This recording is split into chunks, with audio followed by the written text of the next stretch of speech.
तो इस कहानी की शुरुआत होती है वो सॉन्ग से। एक नॉर्मल 9 to 5 जॉब करने वाला इंसान जिसके दिमाग में भी हर इंसान की तरह अमीर होने का ख्वाब था, पर इतनी जल्दी अमीर कैसे हुआ चाहता। टाइम चल रहा था 2021 का। प्रॉपर्टी के रेट्स तेजी से बढ़ते जा रहे थे। इस टाइम उसके जहन में एक प्लान आता है कि क्यों ना वो अपना घर बेचकर और कुछ लोन लेकर एक हाई फाई बिल्डिंग में एक अपार्टमेंट ले ले, जिसके बाकी पैसे वो अपनी जॉब के जरिए उतारता रहेगा और जब तक उस अपार्टमेंट की पेमेंट क्लियर नहीं होगी वो खुद भी वहाँ रह लेगा और उसके बाद वो उस अपार्टमेंट को महंगे दामों किराए पर दे देगा।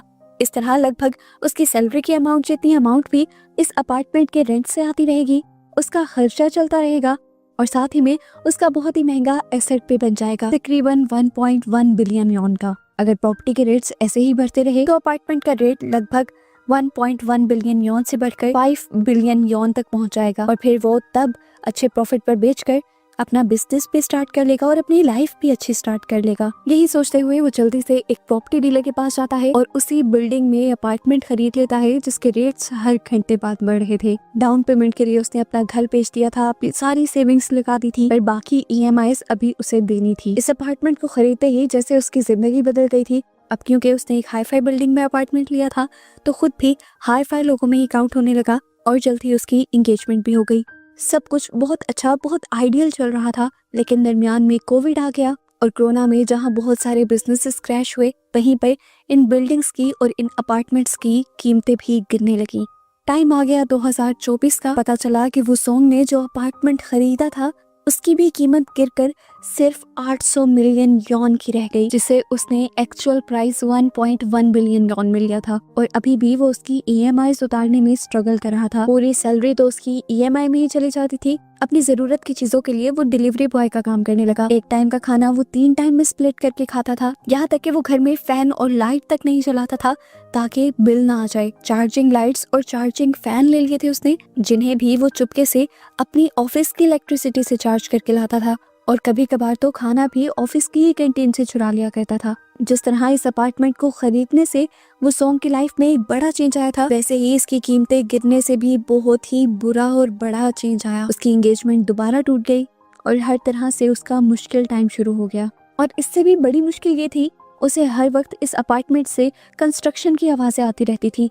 उसे लगता था कि ये जरूर ऊपर वाले अपार्टमेंट से आ रही हैं, इसीलिए एक दिन वो ऊपर वाले अपार्टमेंट में जाकर शिकायत भी करता है, पर वो आदमी उसे यकीन दिलवाता है कि ये आवाजें उसके अपार्टमेंट से नहीं आ रही थी। अब तो इन आवाजों से वो सॉन्ग के नेबर भी तंग आने लगे थे। वो भी बार बार उसके घर के बाहर नोट लगा कर जाते हैं कि प्लीज अपने घर से आने वाली आवाजों को बंद करो, सब लोग डिस्टर्ब होते हैं। अब वो सोचता है कि वो इन आवाजों के लिए इस बिल्डिंग की ऑनर से जाकर बात करेगा।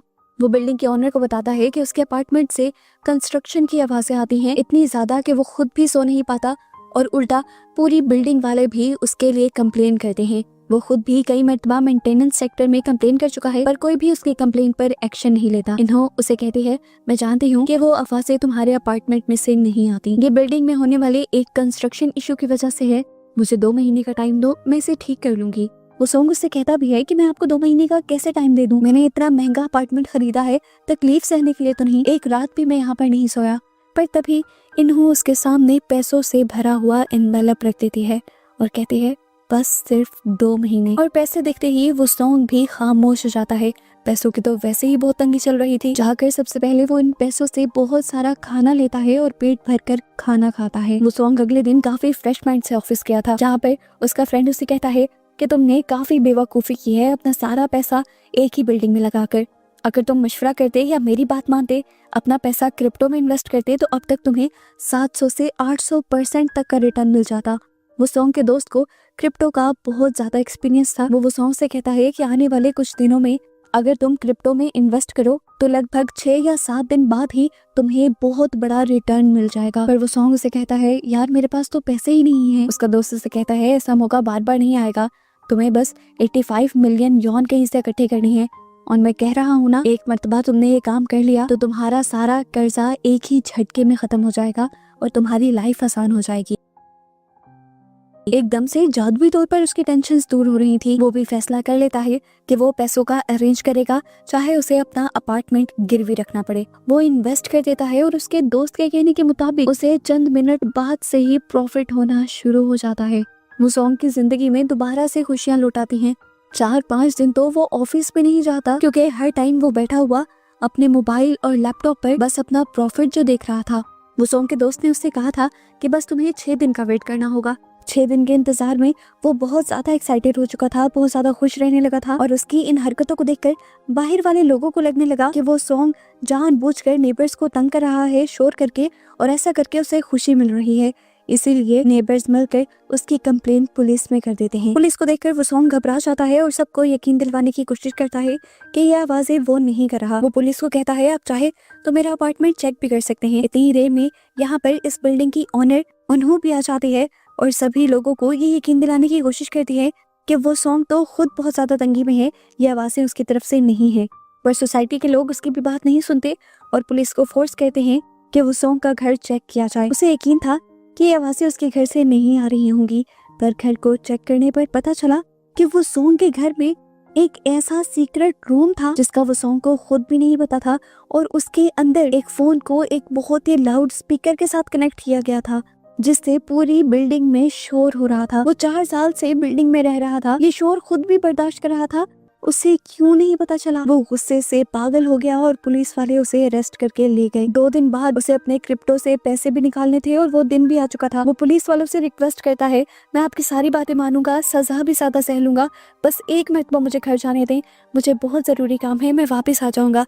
पर पुलिस वाले उसकी बात नहीं सुनते और ऐसे उसने कर्ज लेकर जो क्रिप्टो में इन्वेस्ट किया था वहाँ पर भी उसे नुकसान होना शुरू हो जाता है। वो सॉन्ग पहले बहुत बड़े कर्ज में था, ये कर्ज वो बर्दाश्त नहीं कर सकता था। वो यहाँ से वॉशरूम में जाने का बहाना बनाता है। पुलिस वाले जैसे ही उसे छोड़ते हैं तो वो पुलिस के कैबिन से अपना फोन निकालता है और पुलिस वालों के ही एक ऑफिस में जाकर वहाँ का रूम लॉक कर लेता है और जल्दी से कंप्यूटर ऑन करने लग जाता है। उसे जल्दी से अपना क्रिप्टो अकाउंट ऑन करके अपनी ट्रेड को क्लोज करना था, इससे पहले वो कर पाता पुलिस वाले दरवाजा तोड़कर अंदर आ जाते हैं और उसे खींचने लगते हैं, पर वो सॉन्ग किसी की नहीं सुनता और अपने काम में लगा रहता है। यहाँ तक कि पुलिस वाले टीजर गन से उसके हाथ पर करंट पे लगा देते हैं और वो दर्द के बावजूद बस एक क्लिक करने की कोशिश करता है, पर उससे पहले ही पुलिस वाले ने कंप्यूटर बंद कर दिया।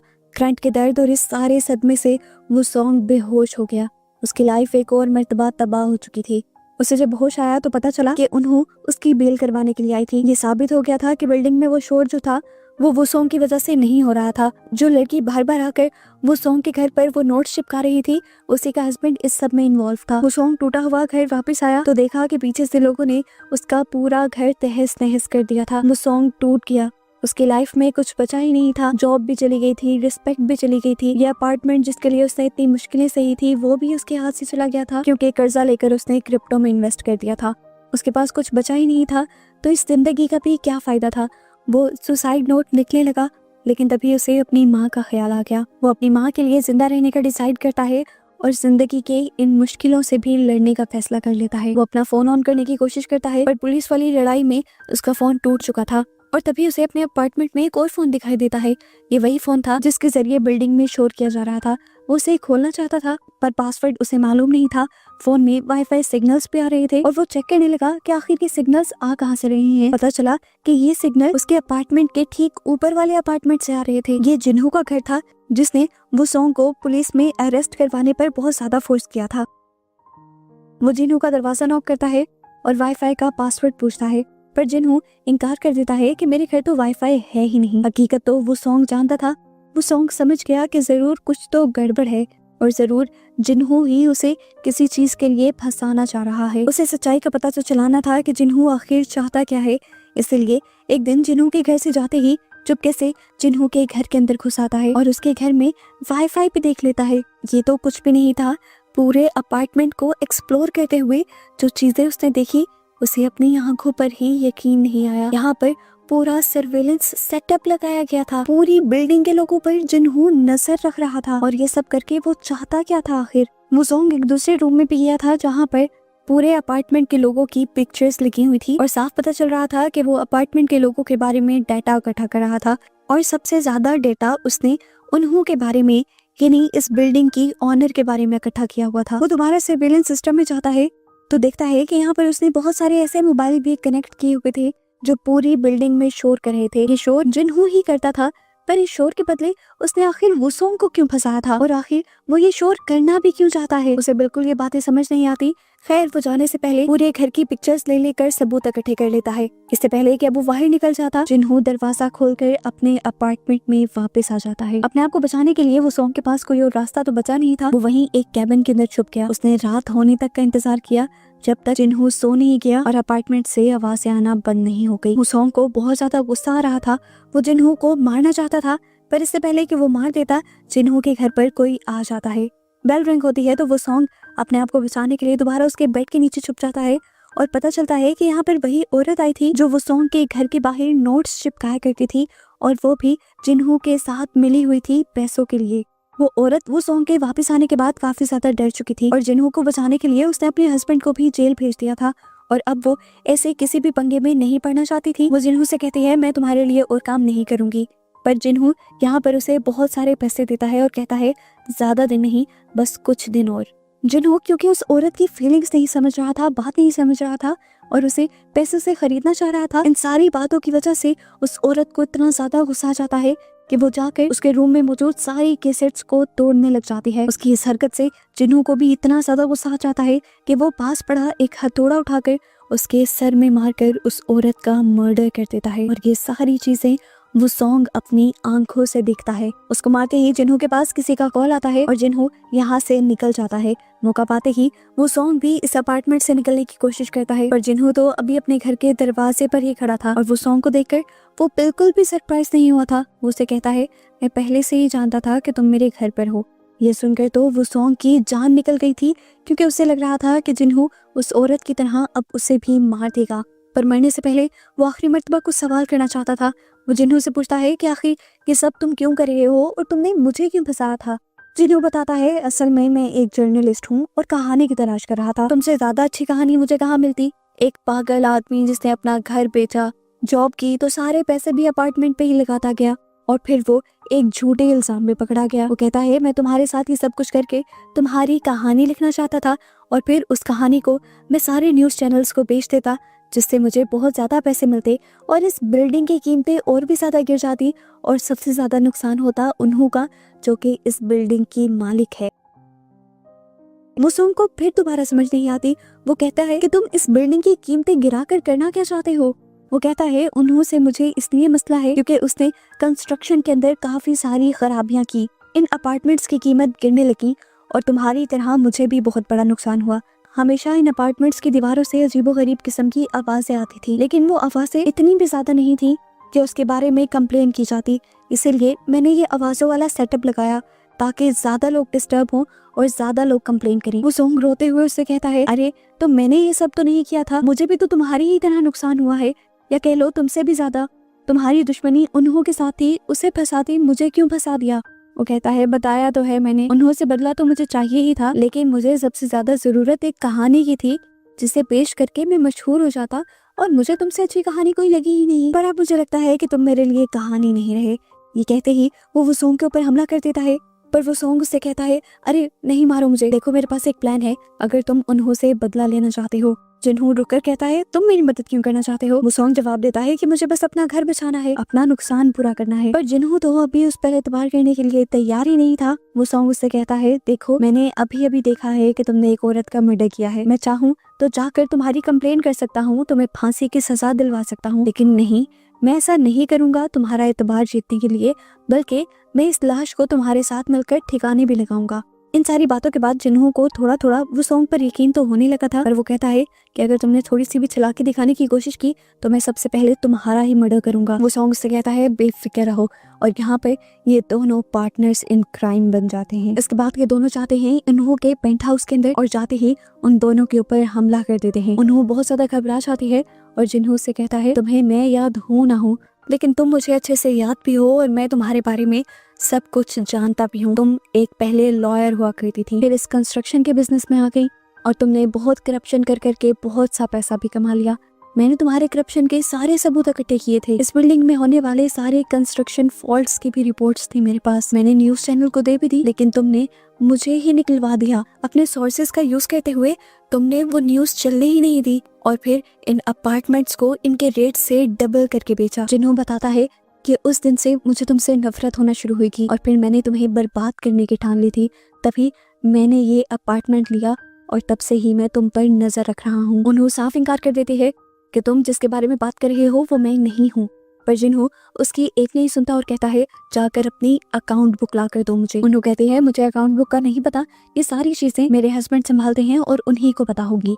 अब जिन्हों गुस्से में उसके जख्मी हस्बैंड को घसीटते हुए बाहर ले जाता है, उससे लॉकर खुलवाता है, लेकिन लॉकर में कोई अकाउंट बुक उसे नहीं मिलती। इस टाइम पर वो सॉन्ग इन्हों के सामने खड़ा हुआ था। इन्हों उससे कहती है मैं जानती हूँ कि तुम वो सॉन्ग हो, मुझे माफ कर दो, मैंने तुम्हें धोखा दिया, पर अगर तुम मेरी आज मदद करोगे तो मैं तुम्हें बहुत सारे पैसे भी दूंगी और ये अपार्टमेंट भी पूरा तुम्हारे नाम कर दूंगी, तुम्हारा सारा कर्जा खत्म कर दूंगी। ये सुनकर वो सॉन्ग उससे कहता है मैं कुछ नहीं कर सकता, जिन्होंने नीचे एक औरत को मार दिया है और वो मुझे भी मारना चाहता है, तुम्हें तो वो मार ही देगा। इन्हों उससे कहती है तुम फिक्र मत करो, मेरे हाथ खोलो और अंदर जाओ ऑफिस में, वहाँ पर मेरी पिस्टल है, तुम उसका इस्तेमाल कर लो अपने बचाव के लिए और जिन्हों को मारने के लिए। इन्हों की बात मानते हुए वो सॉन्ग जल्दी से जाकर ऑफिस से गन निकाल लेता है और गन तान देता है जिन्हों के ऊपर। जिन्हों उसे देख लेता है और इसके दिए धोखे पर उसे इतना ज्यादा गुस्सा आता है कि वो उसे ही पकड़कर मारने लगता है। बेचारे वो सॉन्ग के हाथ से गन गिर जाती है और इससे पहले कि जिन्हों उसे पूरी तरह मार देता, पीछे से इन्हों आकर वो गन उठा लेती है। वो ये गोली जिन्हों के ऊपर चला देती है, पर पता चलता है कि इससे जिन्हों ने मरना नहीं था, ये खास किस्म की पिस्टल थी जिसके अंदर से बस बेहोश होने वाली गैस निकलनी थी और इस गैस को सूंघकर जिन्हों बेहोश हो जाता है। इन्हों और उसके हस्बैंड तो ये बात जानते थे, इसलिए दोनों ने नाक ढक लिया था और वो सॉन्ग भी सबसे छुपकर नाक ढक लेता है ताकि उन्हें कोई शक ना हो। अब इन्हों अपने हस्बैंड से कहती है कि तुम जिन्हों को मार दो। वो आदमी खुद भी बेचारा जख्मी था, लेकिन फिर भी वो पूरी ताकत का इस्तेमाल करता है जिन्हों को मारने के लिए और आखिर उसे मारकर खुद भी मर जाता है। वो सॉन्ग ये सब कुछ देखकर हैरान था। इससे पहले कि वो कुछ भी करता, नीचे से इन्हों आकर उसे हॉकी से मारने लग जाती है। वो सॉन्ग जब बिल्कुल मरने की स्टेज पर आ जाता है तो वो उससे कहती है मुझे तुम जैसे लोगों से नफरत है। चीप गरीब लोग अमीर बनने की लालच में ऐसे बड़े बड़े बिल्डिंग्स के अंदर फ्लैट ले लेते हो, एलीट क्लास की बराबरी करने की कोशिश करते हो और सारी सोसाइटी में गंद फैला देते हो।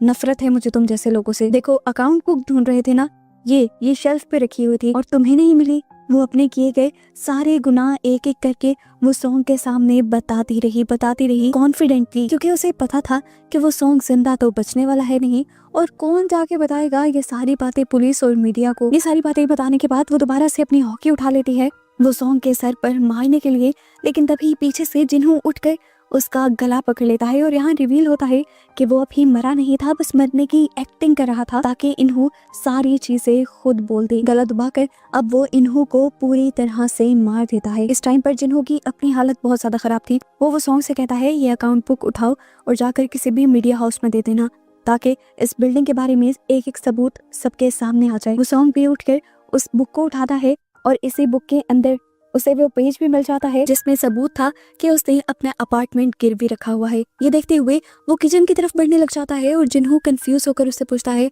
क्या करना चाह रहे हो तुम। तब वो सॉन्ग उससे कहता है अब और मैं किसी के इशारों पर नहीं नाचूंगा। ये कहते हुए वो माइक्रोवेव के अंदर वो अकाउंट बुक और अपने कर्जे के सबूत दोनों फेंक देता है, जिसके बाद वो यहाँ की गैस चलाकर माइक्रोवेव ऑन करके इस घर से बाहर निकल जाता है। कुछ ही देर में ये अपार्टमेंट ब्लास्ट हो जाता है और वो सॉन्ग चुप करके तमाशा देखता रहता है।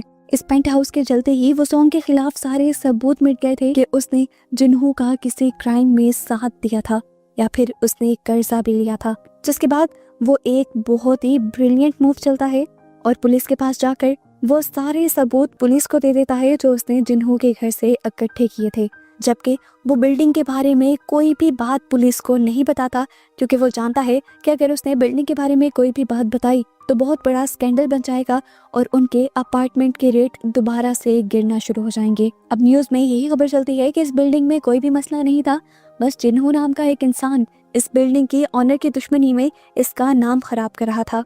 बस ये खबर आते ही बिल्डिंग के रेट्स दोबारा बढ़ने लग जाते हैं और वो सॉन्ग की मुश्किलें दोबारा से हल होने लग जाती हैं, जिसके बाद खुश होकर वो सॉन्ग अपने अपार्टमेंट में वापस आ जाता है। अभी भी उसके अपार्टमेंट में से हल्की हल्की आवाजें आ रही थी। वो जानता था कि ये कंस्ट्रक्शन फॉल्ट है और ये कभी भी बंद नहीं होंगी, लेकिन उसे तो परवाह ही नहीं थी। उसे तो बस अब इसे बेचना था और यहाँ से चले जाना था। और बस इसी तरह उसकी बहादुरी और जहानत की इस खत्म होती कहानी के साथ ये मूवी भी खत्म हो जाती है।